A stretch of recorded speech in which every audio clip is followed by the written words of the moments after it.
Hi there, my name is Meredith Jones, and I wanted to share with you today a few ways that I have used technology, both in my 3.5 years as a sixth grade science teacher and more recently as the gifted and talented specialist at Brennan High School.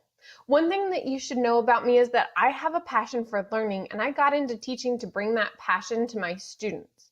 So one of the things that I do is I constantly attend trainings to really improve my practice.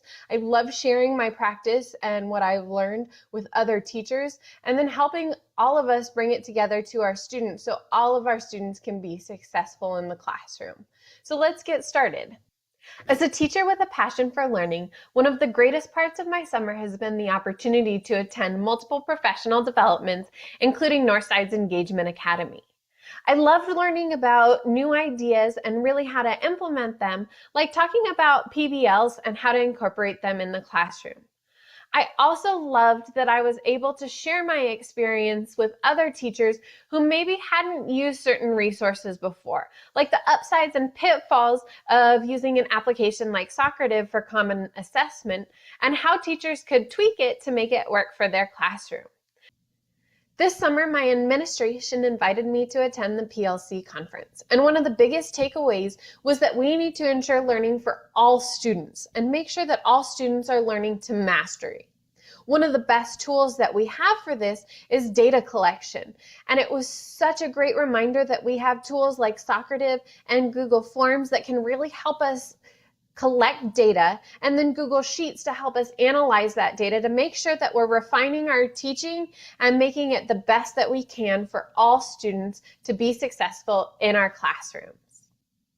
I started my one day at ISTE off strong with a 6 a.m. Coffee EDU with Alice Keeler, a great resource for using Google Apps for Education in the classroom. I followed that up with a presentation by Jennifer Casa-Todd, who talked about how students can form a positive online presence and use that for their learning as well as for being community leaders. I also had the opportunity to look at some of the new technology that's coming out and how to use those in the classroom. And I even did my first Periscope at ISTE 17. I may need a little more practice with that, but I loved the idea of being able to broadcast my learning. Being able to attend these trainings is great, but the best part is being able to bring them back to the classroom. And not only my classroom, but to share it with other teachers. So I spent a lot of time as sixth grade science team lead teaching my teachers how to use different tools that I had learned about. We used Socrative, and I taught them how to input their questions into Google Forms so that when we collected data across a common assessment, we were able to analyze it as a team and ensure learning for all students across the grade level in science. I also shared my experience this past fall as a trainer of trainers for iPad deployment. I work closely with Anna Sexton to differentiate the training to meet the needs of the more advanced teachers on campus. Here's what one Zachary teacher, Michelle Martinez, had to say about the training. I have worked with Meredith for about 4 years. On campus, Meredith was not only a science teacher and a volunteer for many school groups, she also was one of our technology trainers when we got introduced to the iPad this past year. With that being said, I definitely always chose to go to Meredith's trainings. She's way more advanced when it comes to technology than myself and a lot of other people on campus.